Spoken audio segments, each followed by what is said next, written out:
বিদ্যুৎপৃষ্ট হয়ে একই পরিবারের 4 জনের মৃত্যু। শুক্রবার মর্মান্তিক ঘটনাটি ঘটেছে জলপাইগুড়ি জেলার রাজগঞ্জ ব্লকের গজলডোবা এলাকার টাকিমারিতে। মৃতদের মধ্যে এক শিশু ও মহিলা সহ 4 জন, সেই সঙ্গে মারা গিয়েছে একটি গরুও। শনিবার সকাল থেকেই বাড়ির সামনে গ্রামের প্রচুর মানুষ। ঘটনার খবর পেয়ে সকাল থেকে গ্রামের মানুষ ভিড় জমিয়েছিল। অন্যদিকে ঘটনার খবর পেয়ে শনিবার ছুটে আসে প্রাক্তন মন্ত্রী তথা বর্তমান শিলিগুড়ির মেয়র গৌতম দেব। সাথে ছিলেন রাজগঞ্জের বিধায়ক খগেশ্বর রায়, রাজগঞ্জ পঞ্চায়েত সমিতির সভাপতি রূপালী দে সরকার সহ বিদ্যুৎ দপ্তরের আধিকারিক, এসডিও ও পুলিশ কর্মীরা। স্থানীয় সূত্রে জানা গিয়েছে, গত 2 দিন ধরে মুষলধারে বৃষ্টি হচ্ছে, হালকা হাওয়াও বইছিল।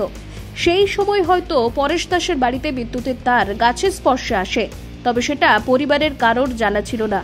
মাঠ থেকে গরু নিয়ে বাড়িতে আসেন পরিবারের এক সদস্য। প্রথমে ওই গরুটি লুটিয়ে পড়ে। সেই গরু দেখতে গিয়ে একে একে সবাই বিদ্যুৎপৃষ্ট হয়। এতে ঘটনাস্থলেই মৃত্যু হয় পরিবারের কর্তা, স্ত্রী ও ছেলে এবং এক নাতির।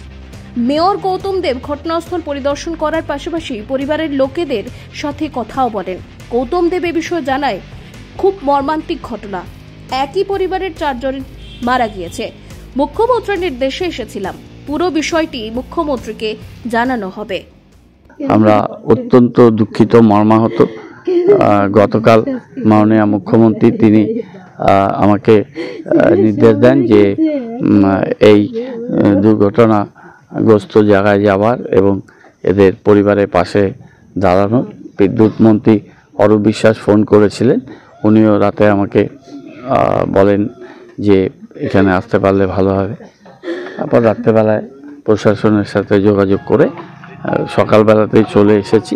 তো তাদের প্রতি আমাদের সমবেদনা জানালাম। প্রশাসন থেকে যা যা সাহায্য করার, পুলিশ এবং সাধারণ প্রশাসন, এখানে এসডিও আছেন, এসডিসিএলের জেডএম, অন্যান্য ডিস্ট্রিবিউশন কোম্পানির এসডিসিএলের তারা আছেন, এখানে স্থানীয় পুলিশ অফিসাররা আছেন, পুলিশ কমিশনারেটের অফিসাররা আছেন। সবাই মিলে আমরা আসলাম, দেখলাম। এই পোস্টমর্টমের জন্য জলপাইগুড়িতে এনবিএম সে পাঠানো হয়েছে।